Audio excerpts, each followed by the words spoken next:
Finally जोहा और सुफियान की शादी का वक्त करीब आ ही जाता है। अरसलान जो कि इस मौके पर भी जायशा को ताने देते हुए कहता है कि तुम्हें बहुत फ़िक्र हो रही है ना सुफियान की। तो यहाँ पर जायशा उसे झाड़ देती है कि अब तो शर्म कर लो, तुम्हारा भाई दुल्हा बना बैठा है। अरसलान जो कि जायशा को जलील करने का कोई भी मौका हाथ से नहीं जाने देता। दूसरी तरफ हम ये भी देखेंगे कि अरीशा बहुत ज़्यादा गुस्सा होती है अपनी माँ से और इसी वजह से वो सुफियान की शादी में नहीं आती। तो शीरी बहुत ज़्यादा गुस्से में ये बात सोच रही होती है कि जायशा की वजह से मेरी बेटी आज मुझसे दूर हो गई है। मैं जायशा का वो हाल करूँगी कि जायशा ज़िंदगी भर याद रखेगी। अब यहाँ पर शीरी जायशा के साथ बहुत बुरा करने वाली है, ऐसा कुछ खेल खेलेगी जिसकी वजह से जायशा को हमेशा के लिए इस घर को छोड़कर जाना पड़ जाएगा। अरीशा जो कि अपने भाई की शादी में नहीं आएगी, लेकिन राफे को वो वहाँ भेज देती है। जोहा जो कि बेझिझक ये बात कह देती है सबके सामने कि मुझे पहले दिन से ही लग रहा था कि अरीशा इस रिश्ते से खुश नहीं है। लेकिन यहाँ पर शीरी बोलती है कि ऐसा कुछ भी नहीं है। लेकिन जोहा की माँ जोहा की बात सुनकर कहती है कि अब कोई भी रस्म नहीं होगी। जोहा की माँ को काफ़ी ज़्यादा गुस्सा आ जाता है ये बात जानकर कि अरीशा इस रिश्ते से खुश नहीं है। उसने अपने शौहर को तो भेज दिया, लेकिन वो अपने भाई की खुशी में शामिल नहीं हुई। शीरी जो कि मामलात को ठंडा करने के लिए ये बात कहती है कि अरीशा आती ही होगी, रास्ते में होगी। जायशा अब अरीशा को मनाएगी कि वो शादी में आ जाए, वरना सुफियान और सोहा की रस्म नायला आंटी होने ही नहीं देंगी।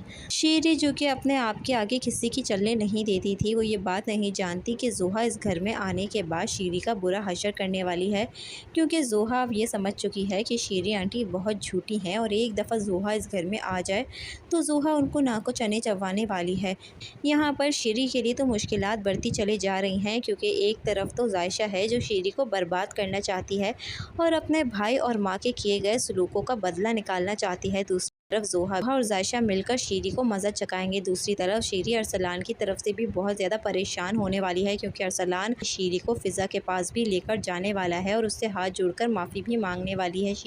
शीरी जो कि कभी भी नहीं चाहेगी कि वो फ़िज़ा के पास जाए, लेकिन अरसलान इतना मजबूर कर देगा शीरी को कि उसे वहाँ पर जाना ही पड़ जाएगा। और अगर इस दफ़ा शीरी अपनी ज़बान से मुकरी तो फिर तो भांडा फूटने वाला है शीरी का सुफियान और सारे घर वालों के सामने। शीरी बहुत ज़्यादा परेशान होने वाली है, हर तरफ से उसके लिए मुश्किलात ही मुश्किलात है।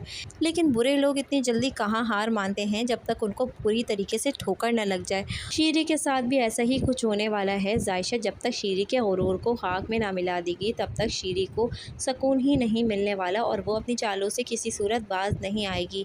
शीरी का वो हशर होते हुए दिखाया जाएगा जिस तरह से उसने सबकी ज़िंदगियों में जहर घोला है। आखिर में शीरी के पास भी कुछ नहीं बचेगा। शीरी को अपनी गलती का तब एहसास होगा जब सुफियान शीरी से हमेशा के लिए दूर चला जाएगा और अपनी नई ज़िंदगी शुरू कर लेगा। अरसलान और अरीशा भी शीरी से बगावत पर उतर आएंगे। दोस्तों, अगर आपको हमारा रिव्यू और प्रेडिक्शन अच्छा लगता है तो हमारे चैनल को सब्सक्राइब करके वीडियो को लाइक कर लीजिए दोस्तों।